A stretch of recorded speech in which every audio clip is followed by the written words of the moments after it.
We had that type of talk where he's just like, today you got to go to running back. Even Coach Falk, he just pulls me sometime for Indy to come to running back just so I can get that under my wing, just to know their type of steps and their motion. And then sometimes I go to receiver and everything. But, it's fun. He just told me be ready. So, I'm always stay ready. Wherever he puts me, I'm ready to roll with it. This offseason, I want to emphasize on my speed, of course, and just get my body right to where I can take them hits at running back, go outside, inside receiver, and just be that dude where I can play how many snaps on offense and don't come out the game.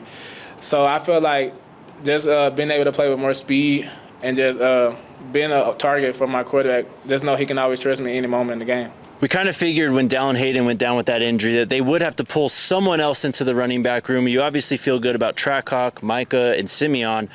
But Dre'lon mentioned, he's been kind of working in the weight room, to take some hits.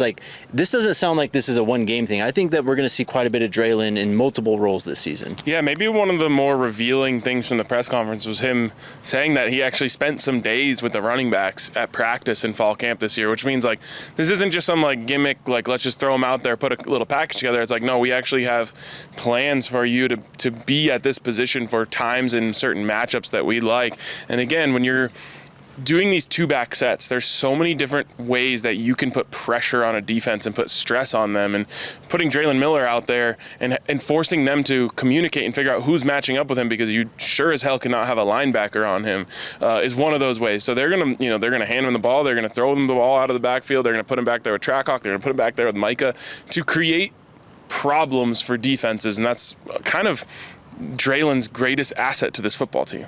I mean, that was always the vision with Dre'lon Miller originally, right? Obviously, being comped to Deebo Samuel out the gate. I mean, this is somebody who is versatile, who can run routes as well as he can take a handoff out of the backfield. Just somebody who played a lot of running back down there in Silsbee, Texas during his high school career at a really high level, I might add. So anytime, and we talk about this with Trackhawk, anytime you can create mismatches, get somebody who is a versatile weapon on a linebacker or a safety, particularly somebody like Dre'lon who can run routes and bounce off dudes and break tackles and whatnot. We saw a lot of that in the Utah game this past year. Anytime you can create those type of opportunities and mismatches, you got to do it. And I pray to God Pat Shurmur is going to utilize Dre'lon Miller, DeKalen Taylor, and those type of opportunities, because it could be electric. Keeping the Lord first, I say that's a big thing in my testimony. I've been through a lot in my life, and every day I have a reason. My mom motivates me to just keep going, keep a smile on my face. And I'm playing football. I mean, I wouldn't be nowhere else in the world. Today is my birthday, so I'm just happy to be playing football, game planning for Georgia Tech. Happy birthday. Thank y'all. Thank you. Just wondering, have you spoke to, Quentin and Quanell just about playing as a true freshman, that experience you had last year? Oh, yeah, most definitely. I just told them, after practice, just be ready, because we've been practicing. Of course, y'all are going to play. So the moment's going to come, just make sure y'all catch the ball and run. Go score a touchdown, man. Don't fall on the ground. That's what I tell them, just don't fall. Coach Prime did not want to reveal who the leaders and dogs would be on this team. I find it hard to believe that Dre'lon's not going to be one of them, just in either way. I mean, the way that he's kind of, since really the day he showed up, getting that first touch in last year's North Dakota State game, he talked about that, but also kind of being a mentor for guys like Quentin and Quanell this offseason as well. Yeah, I mean, he's a special person. And you just heard, a little bit of his outlook on things and just the way that he approaches life day to day. But if I had to guess, it would be the L for leader. He's also a dog, but he's just one of those people who you lean on as a football coach and a football staff to keep the vibes right in the locker room or on the practice field. And he's just so unique in that way. And, we're not just lucky to have him on the football team, but in this community as well. I'm worried about something else on Dre'lon Miller jersey, not an L or a D. I'm worried that boy finna get that number 1, because that is number 1 personified. And a quote that always sticks out to me, Coach Prime said it middle of last season: we want to recruit more Dre'lon Millers. We want to recruit more guys like this who, like you said, Arcade, never have a bad day, are always smiling, always giving it their all. And I said last week, maybe 2 weeks ago on the show, consistency is what this coaching staff always preaches. And I think Dre'lon Miller is the most consistent receiver in that room, maybe one of the most consistent players on the entire team. And that's how you become a fan favorite, a favorite of the coaches. And that's how you maybe earn jersey number 1. And either way, even number 6 or number 1, Dre'lon from the ball this year. And I'm excited to see what he do Friday.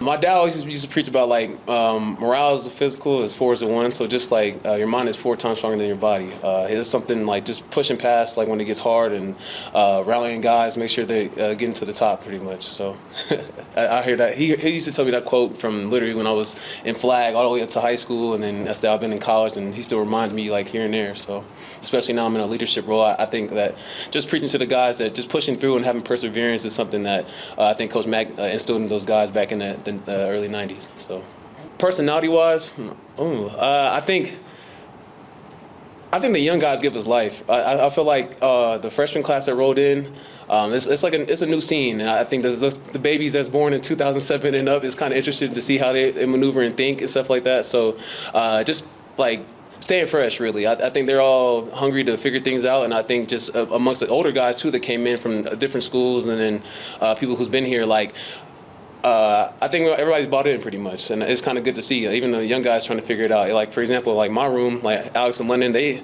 ask me questions, taking advice from me, want to add it to their game, and I feel like they're doing it amongst other rooms too in different positions. So yeah, so the young guys for sure giving us life.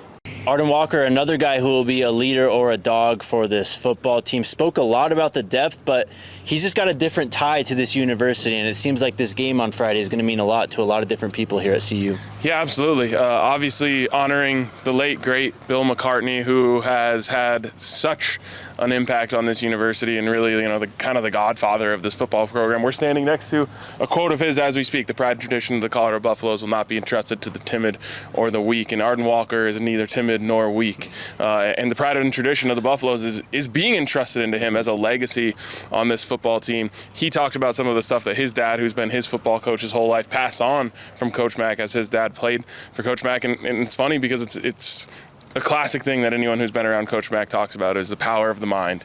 How you can manifest positive or negative, and you can overcome pain or fatigue or anything like that by having a strong mind. So it's pretty awesome to have that connection still going on in this team now. There's probably been some sort of connection to Coach Mack on every single football team since he retired, and I think there will continue to be for a long time. What a legend and what a bar that was right there that we're looking at right now. Not to be entrusted to the Timber of the Week. That Coach Mack patch on the jersey is going to go hard. The jersey combo on Friday is going to go hard too. The gold domes, the black jersey, the gold pants. The Buffs going to be looking fresh on Friday night, and it's going to be a movie in Folsom Field. Y'all wait. All right. Let's go.